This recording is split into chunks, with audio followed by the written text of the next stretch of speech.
Cast.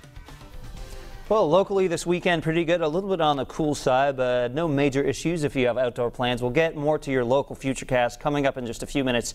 Here's the latest information on Irma. And you can see the center of Irma spinning just offshore from Cuba. It made landfall as a Category 5 storm overnight, now a Cat 4, but still nothing to mess around with. Already some of the outer bands of showers and thunderstorms from Irma clipping places like Miami. So even though the center doesn't arrive until early tomorrow morning, or probably not until tomorrow afternoon in this region, we'll start to see things go downhill in southern Florida today with tropical storm force winds, maybe even hurricane force winds by tonight. Blue skies right now from Narragansett with temperatures in the upper 40s right now in Smithfield, 46 in Taunton, 55 Newport, 55 Westerly, 58 right now on Block Island.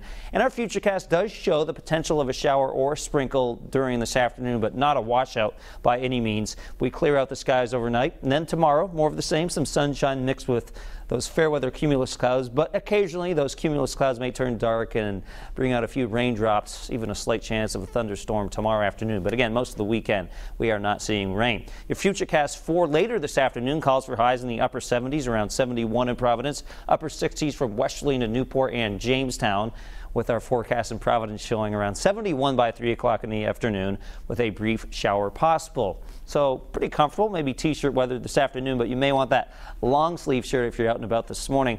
A lot of storms to talk about, not only Irma, Jose. Now fortunately Jose will curve out to sea long before it gets anywhere close to the mainland of the United States, but we have to keep a close eye on some of those spots that were devastated by Irma. Speaking of Irma, currently you can see winds of 130 miles an hour. So this has actually been updated. It appears it has weakened a little bit, lost a little steam, but again, it's still nothing to mess around with because it's just such a big storm. So no matter where the center eventually goes, big impacts across southern Florida. Now, we may actually see a little bit of increase in strength as our water temperature is very warm here in the Caribbean and just off the coast of Florida, but that's sort of the uncertain part of the forecast. Does it increase? Does it decrease?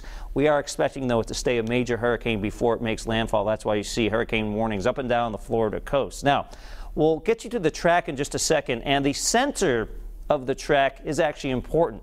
Yes, it's a big storm, and yes, there are impacts everywhere with storm surge and flooding rain and even damaging wind gusts, but it's near the center where things could be especially bad because it's right here where the strongest of the winds tend to be. And also notice the wind direction pushing in from the south, so that really pushes all the water towards land. So it's that location right along the center and just to the east of the center which could get absolutely devastated from the storm. And you can see, according to this track, it would be across the southwestern coast of Florida, not the southeastern coast, even though we'll see some effects in Miami. Not as bad as it originally feared in Miami. It looks like our concern is now more along the west coast of Florida. And you can see, according to the Hurricane Center, it could become a Cat 4 or Cat 5. A big storm nonetheless, no matter what the ultimate intensity is as it makes landfall.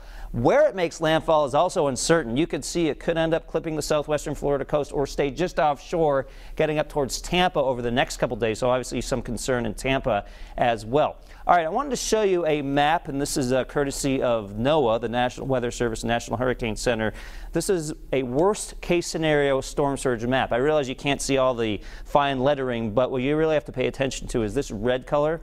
That is the potential worst-case scenario of above 9 feet of storm surge. And you can see that red color is really across the west coast of Florida, not the east coast. Now, we're still getting storm surge here. We're still getting gusty winds with a lot of water getting pushed on shore, but it could be especially a problem from Naples into Fort Myers, potentially up into Tampa. So that's why we are watching this carefully, especially towards that western slice of Florida.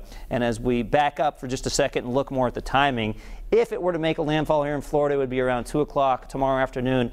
At that point, it may stay just offshore. Again, some uncertainty there. You keep more of an eye on the cone, and that's the potential path of the center rather than the exact middle of that track. 7-day Futurecast shows low 70s this weekend and then warming up by Tuesday. You can always get an updated Futurecast over on our website at WPRI.com.